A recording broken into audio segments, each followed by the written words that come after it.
Iran और Israel के बीच तो खूब युद्ध हुआ है। ईरान ने इनकार किया है कि वो किसी वार्ता में शामिल है। अमेरिका और इजराइल बहुत सारे सैनिकों को इकट्ठा कर रहे हैं। ट्रंप की बातों पे यकीन नहीं किया जा सकता। I've directed the Department of War to temporarily postpone plans. लड़ाई एट्रिशन की है। ईरान चाहेगा कि लंबी चले। इजराइल के ग्रुप्स तैयार किए जा रहे हैं। एडवेंचर भी अमेरिका और इजराइल को ही भारी पड़ने वाला है। इराक में अमेरिकी अड्डा खाली हो रहा है। हिजबुल्लाह ने तो सबसे ज्यादा ईरान के लिए लड़ाई लड़ी है। तो लड़ाई अभी बंद नहीं हो सकती। अभी रेड सी पे हूथियों ने लड़ाई नहीं शुरू की है, लेकिन कह वो भी रहे हैं। ट्रंप ने आके विश्व गुरु वाला एक बहुत बड़ा प्रोपेगेंडा थे, उससे उसने चादर हटा। ये बातचीत वाया पाकिस्तान हो रही, इसमें मीडिएटर पाकिस्तान है। होर्मुज को बंद करके जिन्होंने दुनिया को हिला दिया है।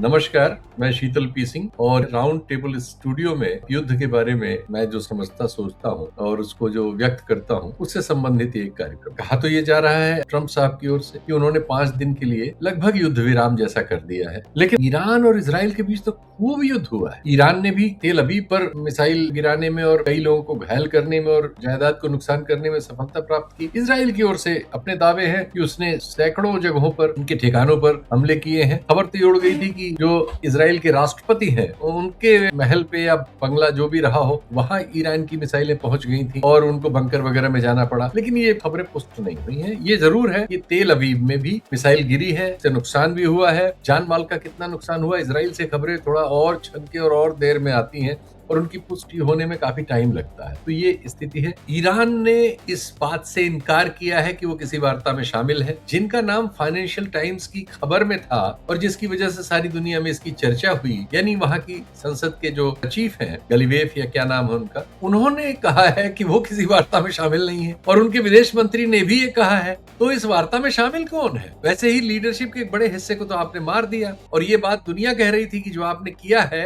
इसकी कीमत आप तब चुकाएंगे जब आपको बातचीत की जरूरत होगी। तो आज स्थिति यह है, ये जो कुछ हो रहा है ये एक फाइनेंशियल गिमिक हो सकती है, क्योंकि बाजार बुरी तरह टूट रहे थे। दुनिया भर के शेयर मार्केट्स वगैरह में हाहाकार था। खुद महंगाई बढ़ना, इन्फ्लेशन बढ़ना, ये सब चालू था। अमेरिका तक में जो $2.25 में गैलन था पेट्रोल का, वो $4 और उसको क्रॉस कर रहा था। तो दुगने तक पहुंचने की कवायद थी। दुनिया की लगभग सभी जगहों में, भारत को छोड़कर, भारत में चूंकि 5 राज्यों में चुनाव है इसलिए सरकार ये रिस्क नहीं ले सकती कि दाम बढ़ा दे, लेकिन जाहिर है कि उसे किसी न किसी तरह एडजस्ट करना है। तो उसने 1 लाख करोड़ बजट में इंतजाम करके रखा हुआ है कि एक 1.5 महीना चुनाव का वक्त किसी तरह इससे वो पार करेगी, वरना भारत में तो बहुत कठिनाई है। और जैसे ही चुनाव खत्म होंगे आप पाएंगे कि दाम एकदम से बढ़ गए। इसकी संभावनाएं ज्यादा है कि एक फाइनेंशियल गेम है और ये टाइम लेने का भी मामला है। आज मैं एक वार्ता में था जहाँ एक सैनिक अधिकारी, हमारे देश के रिटायर्ड बड़े जनरल साहब, उन्होंने कहा कि ये चूंकि अपने बहुत सारे सैनिकों को इकट्ठा कर रहे हैं, फील्ड में उतरना चाहते हैं शायद अमेरिका और इजराइल, वो मरीन्स को जापान से, कोरिया से और अन्य समुद्री जहाजों वगैरह में जो है उनको सबको ट्रांसपोर्ट कर रहे हैं। उनको शायद अभी वक्त चाहिए, वो ट्रांसपोर्टेशन का काम पूरा नहीं हुआ है। इसलिए भी वो हो सकता है कि एक तरह से आप कहें कि जैसा कि ट्रंप के बारे में अब बहुत है कि उनकी बातों पे यकीन नहीं किया जा सकता, तो उनका कहना था शायद वो झांसा दे रहे हो। तो ईरानी जो समझ रहे हैं ऐसा बहुत दूसरे लोग भी समझ रहे हैं। तो खैर, अब ये अल्टीमेटम के दिन शुरू हो गए हैं। देख लेते हैं कि इस बात में भी कितनी सच्चाई है। लेकिन आश्चर्यजनक है, वो ये कह रहे हैं एक और कि 2 दिन से बात चल रही थी और 2 दिन पहले उनका ट्वीट था कि मैं 48 घंटे के बाद ये कर दूंगा, वो कर दूंगा। तो जब बात चल रही थी तो वो ट्वीट क्यों सही था और अब ये ट्वीट क्यों सही है? कुल मिला जुला के स्थितियां बड़ी कंफ्यूज करने वाली हैं और चीजें साफ नहीं हो रही हैं। और दुनिया में अगर उनके एक बयान से थोड़ी बहुत मार्केट संभली है तो ये भी हो सकता है कि इस बयान की अस्पष्टता जाहिर होने के बाद वो मार्केट और डूब जाए। युद्ध शुरू होने से पहले ईरान के बारे में जो भी शंकाएं थी, युद्ध के अब 4थे हफ्ते में जाने पर उनमें से ज्यादातर शंकाएं उलट के अमेरिका और इजराइल के ऊपर हो गई। अब सारी दुनिया में ये बात तो है, ये और बात है कि वो फिर से बहुत सारे पश्चिम के देशों का, बहुत सारे कमजोर देशों का और गल्फ की खाड़ी के ज्यादातर देशों का समर्थन जुटा पाने में ट्रंप साहब का प्रशासन एक हद तक सफल है, लेकिन उस पे जो अविश्वास पैदा हुआ है उसकी मात्रा घटाने में वो पूरी तरह सफल है। और सारी दुनिया में जो जनमत है, इजराइल और अमेरिका समेत, वो इन लोगों के विरुद्ध काफी बड़े हद तक होता चला जाता। ऐसे में ये जो परिस्थिति है जो जिसका ईरान अब दोहन करना चाहता है, क्योंकि ईरान ऐसा अब बिल्कुल साफ हो जा रहा है, जो पहले कुछ विशेषज्ञ कहते थे जिनकी संख्या बहुत कम थी लेकिन वो भारत में भी थे, वो कहते थे ये लड़ाई एट्रिशन की है, इसको ईरान चाहेगा कि लंबी चले, लंबी चलेगी तो इनके खजाने खाली होंगे, इनके हथियार के गोदाम खाली होंगे और इनकी जो साख है वो टूटेगी, क्योंकि ये समझ के आए थे कि 2-4 दिन में निपटा के और जैसे वेनेजुएला में रात भर में इन्होंने चेंज कर दिया, ऐसा कुछ परिवर्तन कर देंगे। लेकिन वो साफ हो गया कि जून में जो 12 दिन की लड़ाई थी, ये लड़ाई जो अब 24 दिन से ज्यादा की हो गई है, ये लड़ाई अभी और कई हफ्तों या महीनों जा सकती है और किसी नतीजे पर पहुंच जाए ये कोई गारंटी नहीं है। हाँ, बीच में एक आध एडवेंचर फिर किए जा सकते हैं, जैसा करने की संभवतः वो कोशिश है, क्योंकि ये बात है कि जो उसका एक द्वीप है ईरान का, जिसके जरिए वो तेल की पाइपलाइनें जहाजों में तेल लदान करती हैं, उसका 90% तेल वहां से लदता है, उस द्वीप पे कब्जा करने की बात है। उसके लिए मरीन्स इकट्ठे किए जा रहे हैं। हो सकता है इस तरह का एक एडवेंचर करते हुए हमें आने वाले दिनों में अमेरिकी सेना और इजराइल मिले। साथ ही इजराइल के ग्रुप्स तैयार किए जा रहे हैं कि जो इनका न्यूक्लियर प्रोग्राम है ईरान का, वहां पर वो एयरबॉर्न फौज उतारी जाए, 2000, 5000, 4000 और विशेष दस्ते, और वो उसमें जाके जो उनको ऑपरेशन करना हो, नष्ट करना हो, उठा ले जाना हो, कुछ करना हो, वो सब करें। लेकिन क्या ऐसा ईरान के साथ वो कर पाएंगे? अब आने वाले दिनों में एक ये भी शक अनफोल्ड होगा, क्योंकि ईरान जिस तरह से इस चीज को डिनाई कर रहा है कि उसकी कोई बात चल रही है, उससे लगता है कि या तो पूरा अमेरिकी प्रशासन ही इसको कह रहा है या सिर्फ पश्चिम के अखबार ही कह रहे हैं, बाकी दुनिया में इसको कोई नहीं कह रहा है। तो इसकी वजह क्या है? तो हो सकता है कि इस तरह का कोई एडवेंचर हमें आने वाले दिनों में देखने को मिले और फिर हमें पता लगेगा कि उसका क्या नतीजा निकलता है। लेकिन अब तो ये कहने वाले ज्यादा हो गए हैं दुनिया में, जो विशेषज्ञ हैं, कि ऐसा एडवेंचर भी पश्चिम को ही, यानी अमेरिका और इजराइल को ही भारी पड़ने वाला है। देखते हैं क्या होता है। ईरान की भी अपनी रणनीति है। ईरान जानता है कि तोते की जान कहाँ है। तो ईरान जानता है कि अगर वो दुबई पे और गल्फ में अटैक करता है तो ये अमेरिका को तकलीफ होती है। वो जानता है कि उसने कतर में अगर एलएनजी और इसका बंद कर दिया है तो उससे तकलीफ कहाँ जाएगी। आज उसकी वजह से इराक में जो अमेरिकी सैनिक अड्डा था वो खाली हो रहा है। अमेरिकी सैनिक इराक से वापस जा रहे हैं। ये खबर कम रिपोर्ट हुई है कि इराक में अमेरिकी अड्डा खाली हो रहा है। वहां जो अमेरिकी अड्डा था उस पर रोज ड्रोन और उसका अटैक हो रहा था और वहां जान माल के बड़े नुकसान न हो, इसलिए वो अपना अड्डा खाली कर रहे हैं। तो इस युद्ध में जो बहुत सी बड़ी चीजें हो रही हैं, उनमें से एक करीब 1000 लोग हिजबुल्ला और उसकी लड़ाई में मारे जा चुके हैं, जिसमें ज्यादातर उसी के लोग हैं, यानी हिजबुल्ला से जुड़े हुए लोग हैं, वहाँ की नागरिक आबादी है।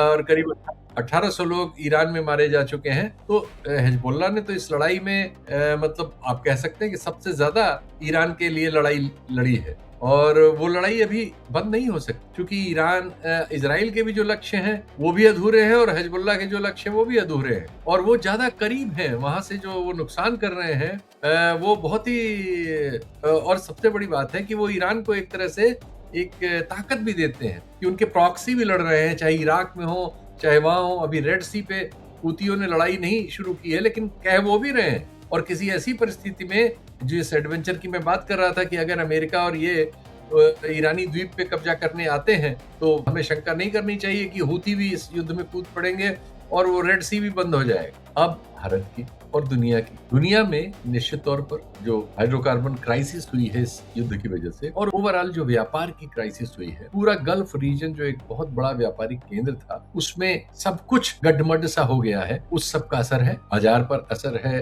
अर्थव्यवस्थाओं पर असर है, करेंसीज पर असर है और निश्चित तौर पर जो बीमा कंपनियां हैं, एविएशन कंपनियां हैं, टूरिज्म कंपनियां हैं, इन सब पर भारी असर है। फिर जो एक चेन होती है अर्थव्यवस्था की, कहीं से कड़ी टूट जाती है तो उससे जो असर होते हैं वो सारे असर हैं। अब भारत में तो भारी असर है, क्योंकि हम बहुत बड़े देश, हमारा एपेटाइट बहुत है हाइड्रोकार्बन का, हम ज्यादातर खरीदते हैं उसमें ये भी एक समस्या है कि हम 88% से ज्यादा तो क्रूड ही खरीदते हैं, यानी हमारा अपना क्रूड तो 12% भी नहीं है। आधा ही हम नेचुरल गैस खरीदते हैं और 2/3 हम एलपीजी खरीदते हैं। तो इतनी चीज जब हम बाहर से खरीदते हैं और ऐसा हाल हो जाए कि एकाएक दुनिया की करीब 20-22% हाइड्रोकार्बन की सप्लाई जो है युद्ध के उसमें फंस जाए, ये चीज रातों रात तो पैदा नहीं की जा सकती। लिक्विफाई करने का एक पूरा सिस्टम लगता है, बहुत पैसे लगते हैं, बहुत समय लगता है, बहुत तकनीक लगती है। ये सब चीजें एकाएक कोई युद्ध हो जाए और अगले हफ्ते खड़ी कर ले, संभव नहीं है। इसलिए ये कठिनाई सारी दुनिया में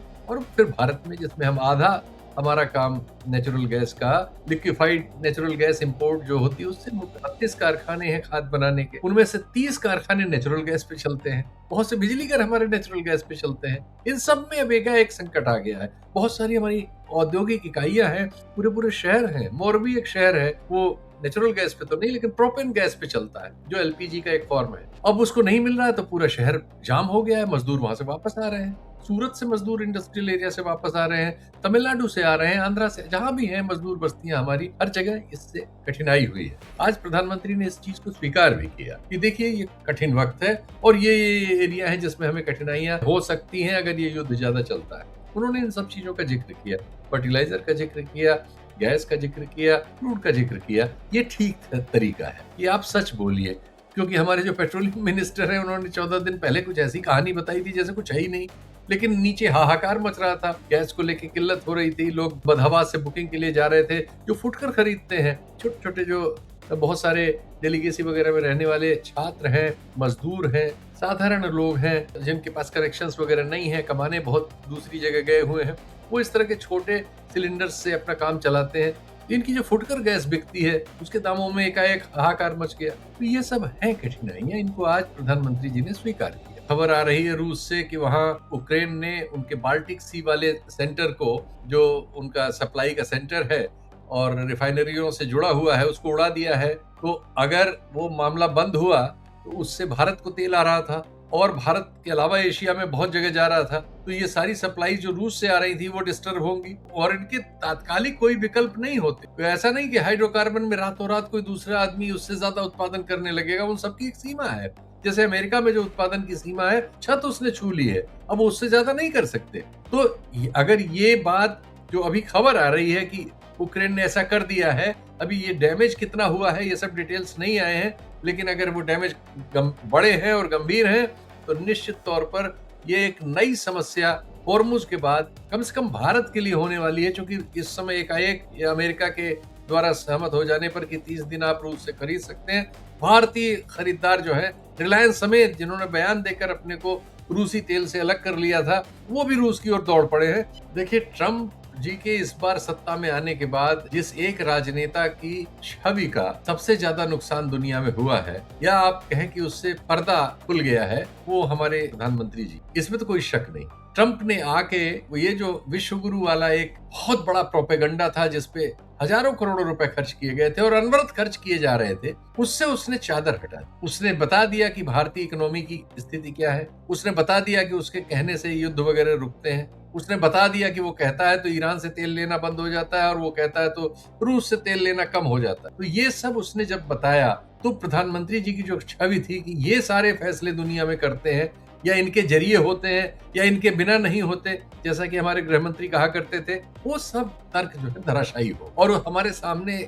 स्पष्ट हुआ कि ऐसा नहीं है और ऐसा बिल्कुल भी नहीं है। और युद्ध में जो इस समय शुरू हुआ है उसमें तो हमारी भूमिका हास्यास्पद हो गई, क्योंकि अब हम ईरान जिससे रिश्ता बिगाड़ चुके थे उसके सामने किसी न किसी तरह से रिश्ता सुधारने की कोशिश करते हुए मिल रहे हैं। हमारे विदेश मंत्री कई बार बात कर चुके हैं, प्रधानमंत्री 2-2 बार बात कर चुके हैं, जबकि उन्होंने उनके शीर्ष धार्मिक नेता के अमेरिका और इजराइल की बमबारी में मारे जाने पर मौन साध लिया। तो ये जो परिस्थिति आई है और चूंकि उनके बारे में इस तरह की अफवाहें थी जिनको हमारे देश के रक्षा मंत्री तक दोहराया करते थे कि उन्होंने यूक्रेन और रूस का वार रुकवा के 4 घंटे अपने लोगों को बाहर कर लिया और इस तरह के इसके बहुत से मीम भी बने, तो वो सब जो कहानियां थी जिसपे अभी भी एक बड़ा गॉलिबल समुदाय है देश में जो इन चीजों पे यकीन करता है, लेकिन अब बहुत सारे लोग शंका करने और ये शंका दिनों दिन बढ़ती चली जा रही है। और ये हम उनके डिफरेंट सोशल मीडिया अकाउंट्स पे जो राइट विंग के हैं खुद प्रधानमंत्री के अकाउंट्स पे जो नीचे रिएक्शंस आते हैं उसमें जो चेंज है और जितनी मात्रा में चेंज है वो इसको स्पष्ट कर। अब उससे भी बड़ी बात खबर ये आ रही है कि जो ट्रंप साहब ने अनाउंस किया है, इस अनाउंसमेंट में सचमुच में कुछ हरकत हो रही है और ये हरकत किसी लेवल पे बातचीत हो रही है